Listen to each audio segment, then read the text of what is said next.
I mean, your family to someone,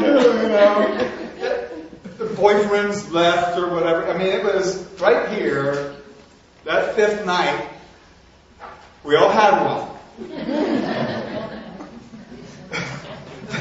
Then we went on to adolescence and I was in my 50s when I had my 50s. So we go over, and finally you're in your, this is the elder consciousness in a human, fully adult and with some wisdom, hopefully. We can apply that to this time period. Won't matter. It'll still exist to some degree or another, but it won't matter at all. It's not until we get to here, and then time will just pass away, space will pass away, all those concepts will just vaporize. Oh, you can create them at your whim and desire. Completely. In every way. This is what it's all been about for all time. The whole evolution of creation is to bring us up to where we ourselves are creators. Get used to that. Yes? Can you describe some personal experiences as to why this system is really compelling for you? Well, actually, it's in the book. There's nothing I could do about the facts except embrace it. And once I did that, and I already knew I had some ability to get up and button people, I just put the two together. And I found a purpose. I found a very satisfying thing. And so that's how it is about me personally. But the facts stand on their own. Don't have to have anybody really explain them. They're there. It's there. There's no refuting that. So then what I did do is I extrapolated from that a lot of this, or fed it in, but this part, hasn't happened yet. So we're just going, okay, studying in detail what has happened in the past and how it applied and how it changed with different consciousnesses, then, okay, we go through the same pattern now with ethics. What's going to happen? A lot of goodness. But a big upset right here. There's always been upset there, and there's going to be another.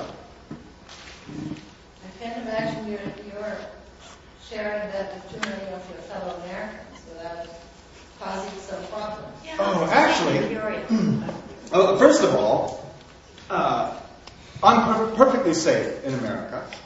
I could go walk all over in Washington, D.C., stand on street corners proclaiming this. And I would be absolutely not harmed whatsoever. For one real simple reason. All of this is incredible. Who would ever believe this? There's another wacko.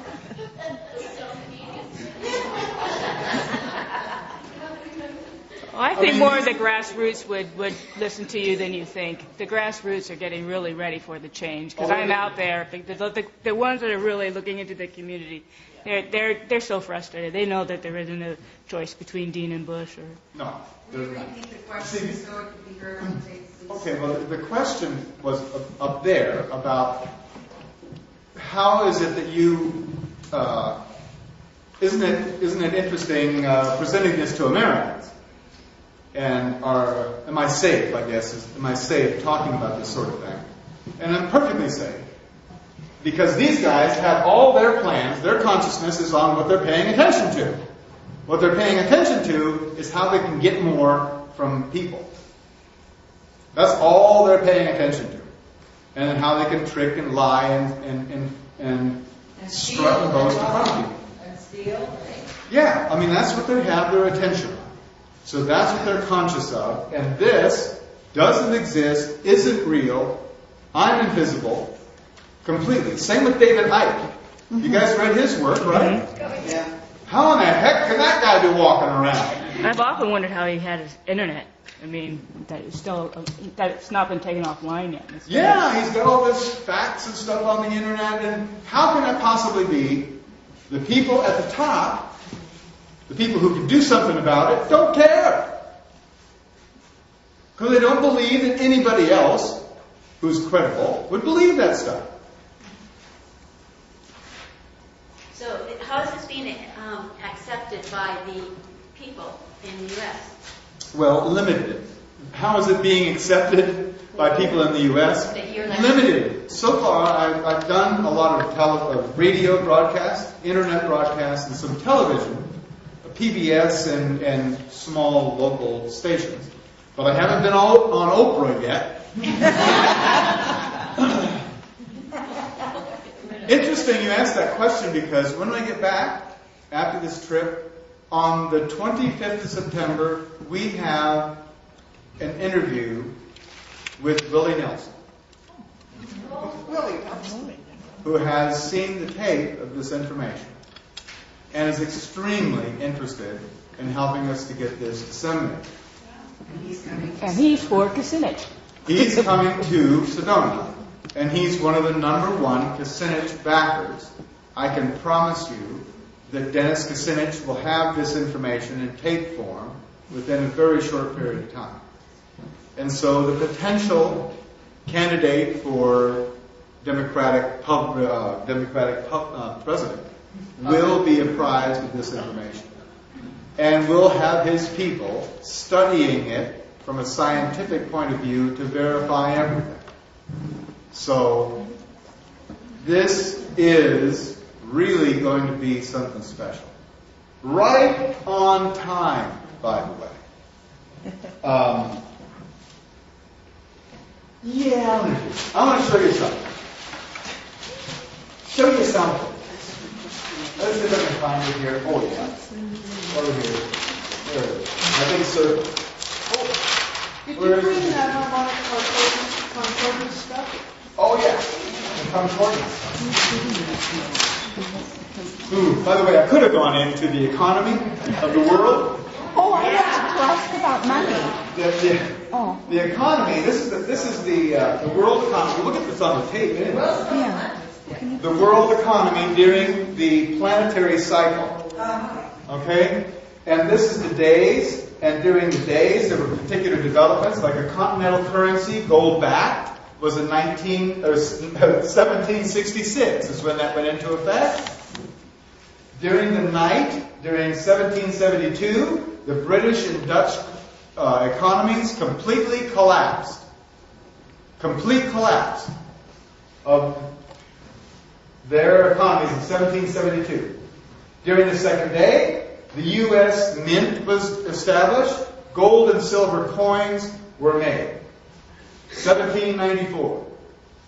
During the second night, 1819, British and U.S. economic collapse. Ba-boom. Bankrupt.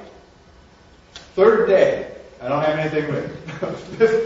the third night, 1857, U.S. and Europe, Germany collapsed. Economic collapse in 1873. Fourth day, U.S. government mints started to turn out new coins. In also during this period of time, there was a large investment from Europe that came in about the railroads. Okay?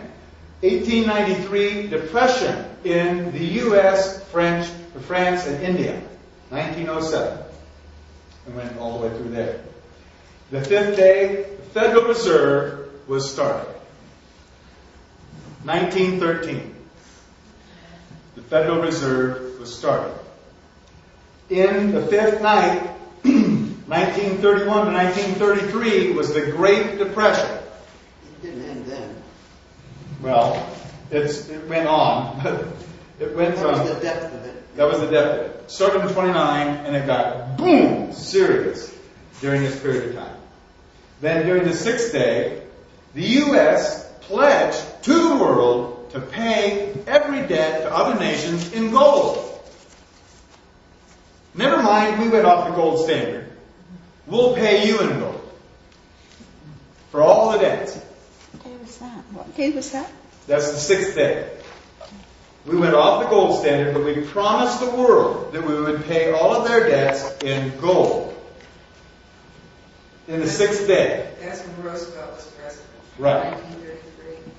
Then, in 1973, we went off the gold standard. Mm-hmm. And we just pulled that agreement back from the world. That is, we won't pay any gold for anything that we owe you. It will be in greenbacks, Federal Reserve notes only. That's in 1973. And in 1973, we had runaway inflation. The 10% of the oil companies, their value went up 10% across the board. And then in the 7th day, 1992 to 2001, we had this techno bubble build up. Now, we understand it's popped. You see how during the day, things got better in economies? During the nights, things got worse for economies every single time. This is no mistake. This is no coincidence. Economy is based only on consciousness. And so as consciousness changes, so does the economy. Well, you said we would do without money. Yeah. When did that come? Well, during the 4th day, we're going to be going mostly to barter during the 4th day. Actually, what it's going to come down to, your payment will be your appreciation. And that's the only payment you need give. It's sort of already happening. Napster? Anybody heard of Napster? Yes. Free music, right? They got busted, but they were experimenting. Free music. Now there's other ones with free downloads of this and that.